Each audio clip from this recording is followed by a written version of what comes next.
ശാപപങ്കില നടകളിൽ തൊഴുതു നിന്നു പ്രദോഷമായി അകലുമാത്മമനോഹരി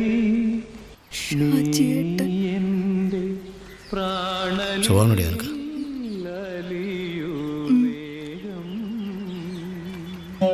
ഈ പിള്ളേരൊക്കെ ഏതാ? വടക്ക് രണ്ടും എൻ്റെ, തെക്ക് രണ്ടും പൊന്നപ്പൻ്റെ. അവനെന്തി? എൻ്റെ നടുവൊന്ന് വെട്ടിയായിരുന്നു. പൊന്നപ്പൻ എന്നെ ഇട്ടിട്ട് പോയി. അത് നന്നായി. നേരി കർത്താവിൻ്റെ അമ്മയുടെ പേരുമായിട്ട് എൻ്റെ ജീവിതത്തിലേക്ക് കടന്നു വന്നിട്ട് യൂദാസിൻ്റെ അമ്മയുടെ പണിയാണ് നീ എന്നോട് കാണിച്ചത്. എന്നായാലും ഇങ്ങനെ നല്ലൊരു നിലയിലായാലും എനിക്ക് സന്തോഷമുണ്ട്.